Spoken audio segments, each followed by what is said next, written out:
Bapak Ibu pernah dengar nggak? Katanya makan telur itu sehat, bikin kuat, dan bikin awet muda. Tapi, tahukah Bapak Ibu, ternyata telur yang dimakan dengan cara salah justru bisa bikin tubuh gelisah, jantung berdebar, dan malamnya susah tidur. Iya, saya tahu ini terdengar aneh.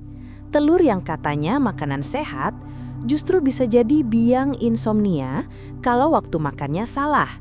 Dan lebih mengejutkan lagi, hal ini sering dialami lansia tanpa sadar. Karena tubuh di usia senja sudah tidak bisa mencerna lemak dan protein seberat dulu lagi. Coba ingat-ingat, Bapak Ibu, pernah nggak habis makan telur goreng malam-malam, lalu malah dada terasa berat, napas jadi pendek, dan mata nggak mau terpejam sampai tengah malam? Nah, itu tandanya tubuh sedang protes. Hari ini, saya ingin mengajak Bapak Ibu mengenali bagaimana satu butir telur bisa menentukan nyenyak atau tidaknya tidur kita. Dan bagaimana cara sederhana untuk mengubahnya jadi sahabat tidur yang menenangkan. Tapi sebelum kita lanjut, jangan lupa ya, klik dulu subscribe dan loncengnya, supaya Bapak Ibu tidak ketinggalan cerita dan tips sehat alami setiap harinya dari channel Semangat Sehat Lansia. Tahukah Bapak Ibu, kalau makan malam terlalu larut bisa mempercepat penuaan sel otak? Tubuh lansia sebenarnya butuh makan malam, tapi bukan untuk kenyang, untuk menenangkan hormon tubuh sebelum tidur. Di usia muda, tubuh bisa memproses makanan berat dengan cepat. Tapi setelah usia 60 tahun, metabolisme melambat. Kalau makan terlalu berat, apalagi gorengan atau protein tinggi seperti telur goreng, lambung malah bekerja keras di waktu yang seharusnya istirahat. Hasilnya, tidur jadi tidak nyenyak, keringat dingin, bahkan bisa terbangun karena jantung berdebar. Seperti Pak Rudi, 70 tahun, pensiunan guru. Beliau suka makan telur dadar dan nasi hangat pukul 9 malam. Katanya biar cepat tidur. Tapi setiap malam jam 1, beliau terbangun, perut terasa panas, dan mulut pahit. Setelah ganti waktu makan jadi jam 6 sore, tidurnya membaik, malah bisa tidur 7 jam tanpa gangguan. Kalau Bapak Ibu sering terbangun malam, coba tulis di komentar, biasanya makan malam jam berapa dan makan apa. Sebutkan juga nama, usia, dan asalnya ya. Nah, kalau begitu, jam berapa sebenarnya waktu terbaik makan telur supaya tubuh tidak terganggu dan tidur tetap nyenyak? Inilah rahasia yang sering dilupakan banyak orang. Waktu makan telur lebih penting daripada jumlahnya. Telur mengandung asam amino yang bagus untuk otot dan hormon. Tapi tubuh lansia butuh waktu lebih lama untuk memecahnya. Waktu terbaik makan telur untuk lansia adalah siang hari antara jam 11 hingga 2 siang. Kenapa? Karena pada waktu itu sistem pencernaan masih aktif, enzim bekerja kuat, dan hati masih bisa menyaring lemak dari kuning telur dengan baik. Kalau dimakan malam hari, proses ini melambat dan bisa menimbulkan penumpukan gas di perut. Saya ingat Bu Lastri, 65 tahun. Beliau suka sarapan ringan dan makan telur rebus saat siang. Setelah ubah pola itu, beliau bilang, "Dok, baru kali ini saya tidur jam 9 malam tanpa terbangun." Itulah bukti sederhana bahwa waktu makan bisa mengubah kualitas tidur. Kalau Bapak Ibu pernah merasa tidak nyaman setelah makan telur malam hari, tulis di komentar ya. Sebutkan nama, usia, dan asalnya. Lalu, apa yang sebenarnya terjadi kalau telur dimasak dengan cara yang salah? Mari kita lihat di segmen berikut. Bapak Ibu, siapa yang masih suka makan telur goreng malam-malam? Wanginya enak, gurihnya bikin semangat, ya kan? Tapi, tahukah Bapak Ibu, justru bau gurih yang menggoda itu bisa bikin tubuh kita kerja lembur di malam hari. Saya pernah ketemu Bu Rina, usia 72 tahun. Tiap malam jam 9 rutin makan nasi sama telur mata sapi pakai sambal. Katanya biar nggak lapar waktu tidur.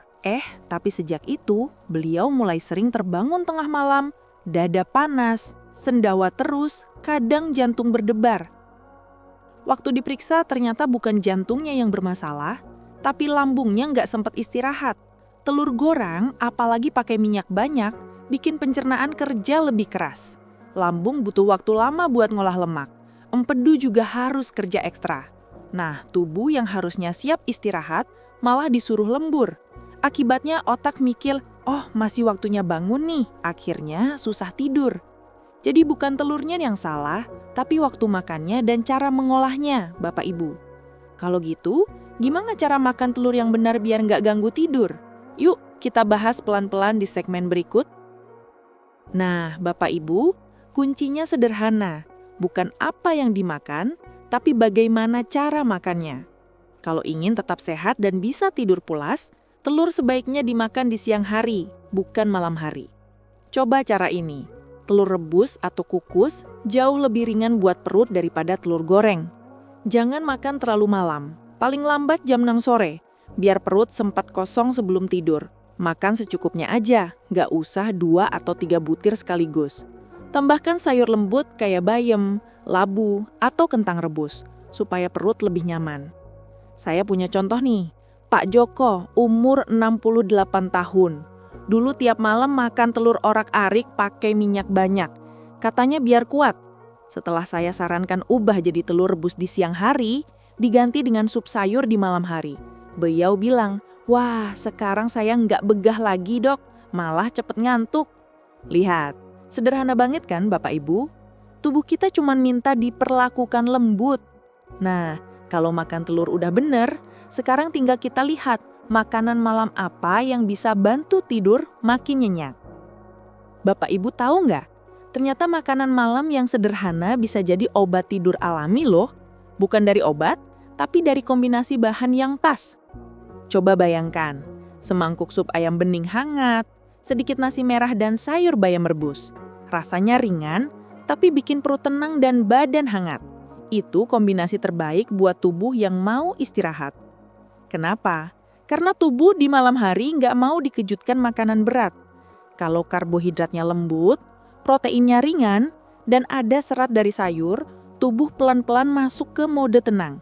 Lambung nggak rewel, jantung tenang. Otak juga gampang produksi hormon tidur, melatonin. Contohnya Bu Maimunah, 71 tahun. Dulu makan nasi putih dan telur goreng jam 9 malam. Sekarang diganti sup ayam bening jam 6 sore. Beliau bilang, waduh sekarang saya bisa tidur jam 9, bangun pagi badan enteng. Nah itu rahasianya, bukan harus diet ketat, tapi pinter atur kombinasi makanan malam. Nah kalau makan telur udah bener, sekarang tinggal kita lihat makanan malam apa yang bisa bantu tidur makin nyenyak.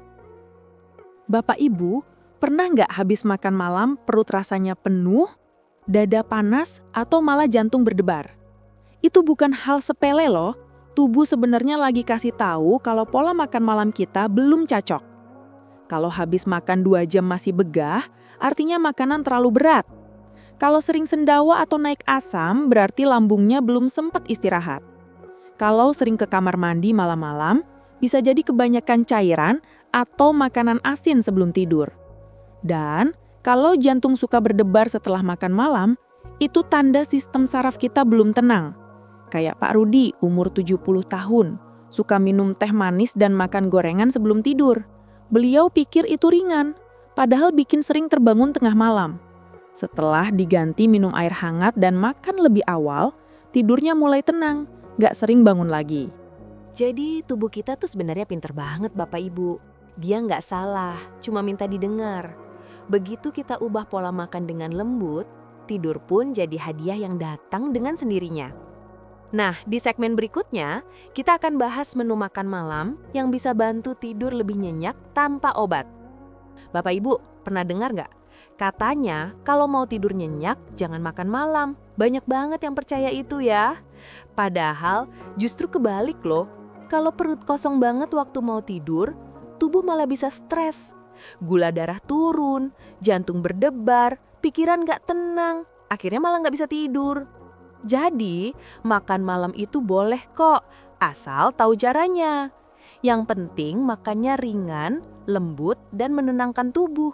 Saya kasih contoh 3 menu sederhana yang cocok banget buat lansia biar tidurnya nyenyak. Menu pertama, sup labu kuning sama telur rebus.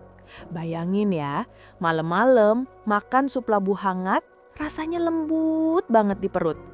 Labu kuning itu bisa bantu tubuh lebih tenang, karena ada zat alami yang bantu hormon tidur bekerja. Kalau ditambah telur rebus tengah, wah, pas banget. Nggak bikin begah, tapi cukup buat kenyang. Saya ingat ada Bu Sri, usianya 69 tahun. Dulu tiap malam cuma minum susu katanya, biar nggak berat di perut. Malah kebangun tengah malam karena lapar. Akhirnya saya saranin ganti dengan sup labu dan telur rebus jam 6 sore. 2 minggu kemudian, beliau bilang, sekarang jam 8 udah nguap, jam 9 udah molor pules. Menu kedua, nasi merah, tumis bayam, dan ikan kukus. Nah, ini juga enak banget. Serat dari nasi merah bikin pencernaan lancar. Bayam bantu otot dan saraf lebih rileks. Dan ikan kukus itu punya lemak sehat yang bantu otot tenang. Tapi ingat ya, jangan digoreng malam-malam. Minyak berlebih itu bisa naik jadi asam lambung. Udah deh, dijamin gak bakal bisa tidur. Menu ketiga, kentang rebus, tahu kukus, dan air hangat. Nah, kalau mau yang paling ringan, ini pilihannya. Kentang rebus kasih energi pelan-pelan. Tahu kukus bikin kenyang tanpa berat. Dan air hangat bantu tubuh nurunin suhu pelan-pelan. Sinyal buat otak kalau udah waktunya istirahat. Jadi makan malam itu bukan musuh tidur ya, Bapak Ibu. Kalau tahu cara dan porsinya, malah bisa bantu tubuh tenang dan siap buat tidur nyenyak. Nah, setelah tahu soal makanan, sekarang kita bahas hal yang sering banget bikin lansia nggak nyadar, yaitu kebiasaan kecil sebelum tidur yang bisa menentukan tidur kita nyenyak atau malah gelisah semalaman. Bapak Ibu, saya mau cerita nih, kadang yang bikin kita nggak bisa tidur itu bukan makanan, tapi kebiasaan kecil sebelum tidur. Kelihatannya sepele, tapi efeknya besar banget buat tubuh kita yang udah nggak muda lagi. Pertama, jangan langsung rebahan abis makan. Tunggu 2 jam dulu, biar perut sempat ngolah makanan. Kalau langsung rebahan, asam lambung bisa naik, tenggorokan panas, akhirnya malah melek sampai tengah malam. Kedua, lampu kamar jangan terang banget. Tubuh itu peka banget sama cahaya. Kalau terang terus, otak mikirnya masih siang. Jadinya susah ngeluarin hormon tidur. Coba pakai lampu redup. Lebih adem di mata dan bikin rileks. Ketiga, jauhkan HP dan TV. Bapak Ibu suka nonton TV sambil tiduran ya? Nah, itu bisa ngeganggu banget, apalagi berita malam yang bikin pikiran tegang. Coba matikan 30 menit sebelum tidur, biar otak pelan-pelan mati mesin. Keempat, hindari teh dan kopi sore-sore. Kafein itu bisa bertahan sampai 6 jam di tubuh. Jadi minum jam 5 sore aja masih bisa ngeganggu tidur jam 11 malam. Kelima, coba gerak pelan atau zikir sebelum tidur. Nggak perlu olahraga berat, cukup peregangan ringan, atau baca doa sambil atur napas. Tenang banget rasanya, seperti tubuh diajak istirahat dengan damai. Keenam, perhatikan bantal dan posisi tidur. Banyak yang pikir susah tidur karena pikiran, padahal lehernya pegal. Kalau posisi salah, aliran darah ke otak terganggu, jadinya gelisah terus. Ketujuh, tidurlah di jam yang sama setiap malam. Tubuh punya jam biologi sendiri. Kalau tiap hari tidur jam 10, nanti otomatis ngantuk jam segitu terus. Itu bikin hormon tubuh stabil dan tidur lebih nyenyak. Saya jadi ingat Pak Hadi, umur 73 tahun. Dulu, tiap malam jam 10 masih nonton berita sambil ngemil. Tidur jam 1, bangun jam 4, badannya lemas. Setelah ubah kebiasaan makan lebih awal, minum air hangat, dan tenangkan diri sebelum tidur, beliau bilang, sekarang jam 9 kepala udah berat, bangun jam 5 seger banget. Jadi tidur nyenyak itu bukan soal umur, tapi soal kebiasaan. Tubuh kita nggak salah, cuma minta sedikit perhatian. Kasih makan yang lembut, kasih waktu buat tenang, dan biarkan dia istirahat dengan damai. Bapak, Ibu yang saya sayangi, kalau tadi kita perhatikan baik-baik, ternyata ya, tidur nyenyak di usia lanjut itu bukan hal mustahil. Bukan karena obat tidur mahal, bukan juga karena susu atau vitamin aja. tapi karena kita tahu cara memperlakukan tubuh dengan lembut. Tubuh kita ini seperti teman lama Bapak Ibu. Dia nggak marah, dia cuma ingin dirangkul. Dikasih makan yang pas, dia tenang. Dikasih waktu istirahat, dia pulih. Dikasih kasih sayang, dia bahagia. Jadi malam ini, sebelum tidur, coba ucap pelan dalam hati. Terima kasih ya tubuhku, sudah setia menemaniku sampai hari ini. Dan biarkan tubuh Bapak Ibu beristirahat dengan damai. Kalau Bapak Ibu merasa video ini bermanfaat, tolong bantu sebarkan kebaikannya ya. Klik subscribe, tekan loncengnya, dan bagikan ke teman atau saudara yang sering susah tidur.